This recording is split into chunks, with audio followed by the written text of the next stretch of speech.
It is August 31st, 2024, and you are listening to Sports Chowder with me, Sam Stebbins. Today I'm covering a lot of Patriots news, some Celtics developments, and more. Stay tuned. Before I get into the biggest Patriots developments, I want to cover the pre-season finale versus Washington. Now, if you did not watch, the Patriots lost 20-10. At quarterback, Jacoby Brissett started the first series. He was sacked by Washington defensive lineman KJ Henry. He finished the series but was then listed as having a right shoulder injury, missing the rest of the game. Coach Mayo downplayed it, saying had it been the regular season, he would have kept playing. After Jacoby was out, Drake Maye checked in at quarterback. Maye completed 13 of 20 passes for 126 yards and a touchdown pass, his very first in the NFL. Now, unfortunately, a beautiful 48-yard touchdown pass from Maye to KJ Osborne was overturned by an illegal formation call against our offensive line. So really, Drake Maye completed 2 touchdown passes, but the offensive line ruined the second. The offensive line is looking terrible. Really, a lot of sloppy play. Just a really discouraging performance on their part. Joe Milton III was eventually put in at quarterback. He went 5 for 17 for 78 yards. And Zappe played briefly, going 0 for 1. Our defense continued to play solid. I really feel like the game was in our control until the fourth quarter. That's when Washington scored 17 of their 20 points. And yes, it was frustrating to lose in the final quarter like that, but it's just the preseason, and frankly, I'm ready for a real game. Now, another big football story is that the NFL deadline for teams to finalize their 53-man roster was Tuesday at 4 p.m. Eastern Time, and as such, cuts were made. Now, I could list every player who was cut, but that would be very boring, and if you want to know that, you can easily Google it yourself. I'm going to focus on the most notable people who were cut. Now, the least surprising was quarterback Bailey Zappe. Now, I like him, I respect his hustle, but at this point we don't have a need for a fourth quarterback on our roster. Frankly, we arguably have 3 quarterbacks better than him, so I was not surprised to see his name listed as being cut. Now, lucky for him, he was very quickly signed to the Kansas City Chiefs practice squad. So he might end up with a Super Bowl ring before any of the current New England Patriots. Which is kind of funny, and I'm happy for him, you know? He's a hard worker. He really worked his way up from smaller schools to play in the NFL. Yes, a parting of ways was on the horizon for a while now. That doesn't mean I can't be happy that Zappe ended up somewhere interesting. Another interesting cut was running back Kevin Harris, a 2022 6th-round draft pick out of South Carolina. Now, frankly, over the past couple of years, he has not amounted to much, so it does make sense that New England decided to cut him. A surprising cut was wide receiver David Wallace, an undrafted rookie. He played decently during the preseason, and I feel like he could end up on our practice squad. I hope he does. I really enjoy having a player with the same name as a character from The Office. Now, the last notable cut was kicker Chad Ryland. Now, this was not surprising. Chad Ryland had the lowest field goal percentage among qualified kickers in the league. Frankly, the peak of his Patriots tenure came Christmas Eve night versus Denver when he kicked a 56-yarder for the win. Other than that, he has been underwhelming to say the least. Now, as a result of other teams cutting players, the Patriots claimed 4 players through waivers.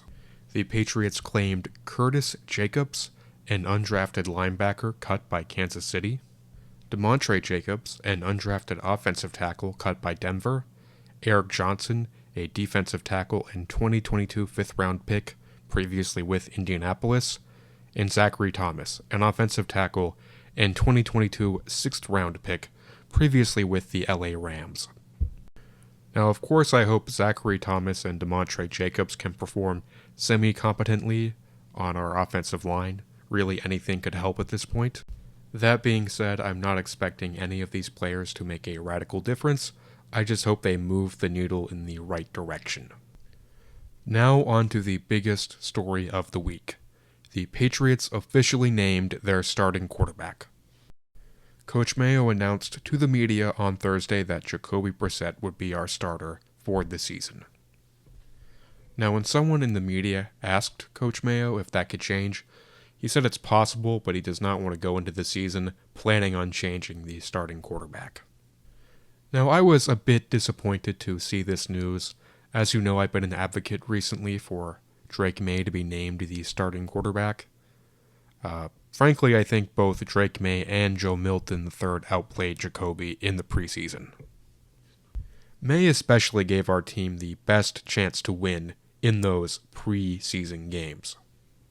Now, that being said, as I've mentioned in this episode, the offensive line is a mess. It does not take a genius to observe that. So the thinking might be, let's not have our number 3 pick destroyed his rookie year behind a weak offensive line. Really though, Drake May could be starting within a few weeks. Unless Brissett really turns things on during the regular season, I don't see him lasting very long. If our offensive line can be a little more competent, the coaching staff might feel more confident about playing May. But right now, Jacoby is the starter, and fans are understandably divided. Now, my point of view is that yes, I'm disappointed, but I am not a football coach. I am far from it.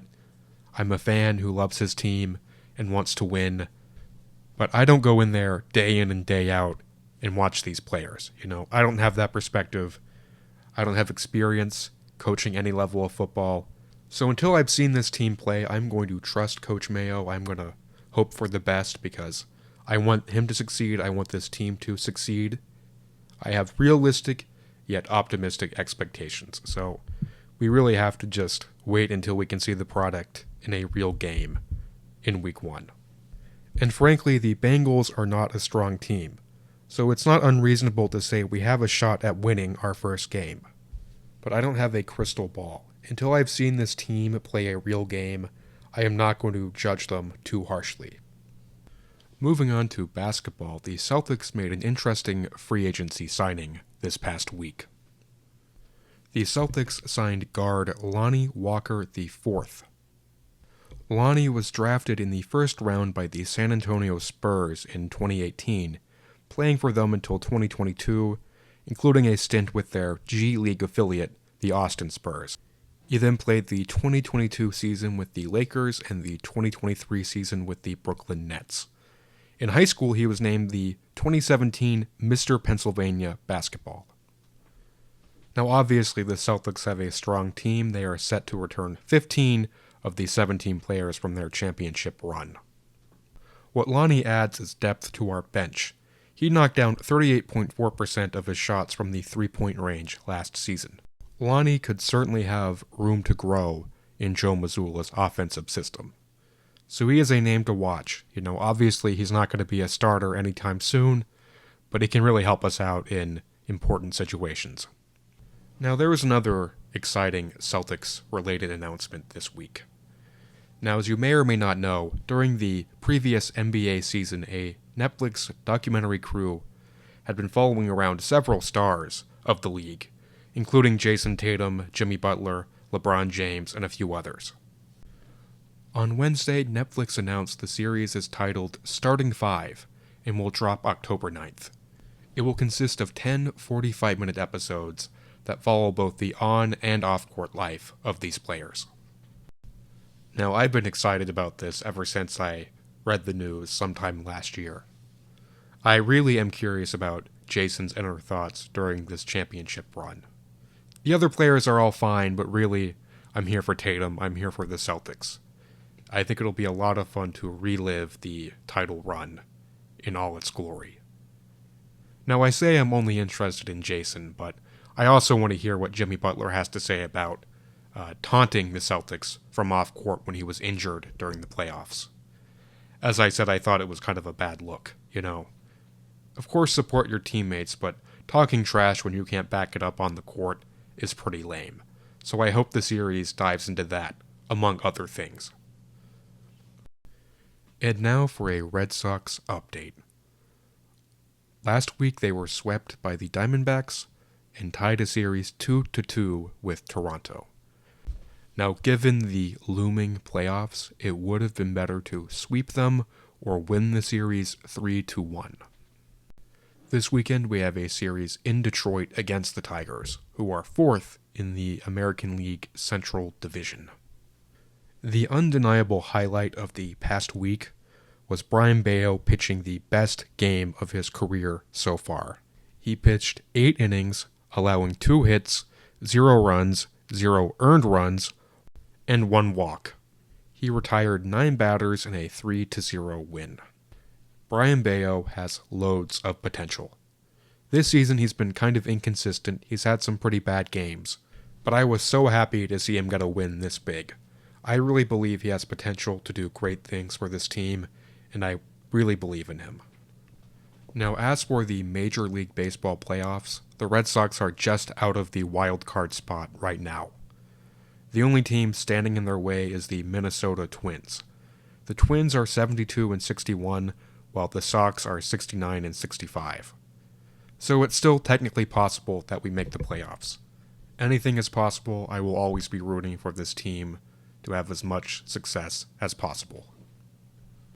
Now, this last Red Sox story is pretty fun, in my view. So on August 15th, the Red Sox signed 44-year-old pitcher and Massachusetts native Rich Hill to a contract. It is the 8th time he signed a free agent deal with us. Now, Rich has not exclusively played for the Red Sox, which makes that 8 figure even more impressive.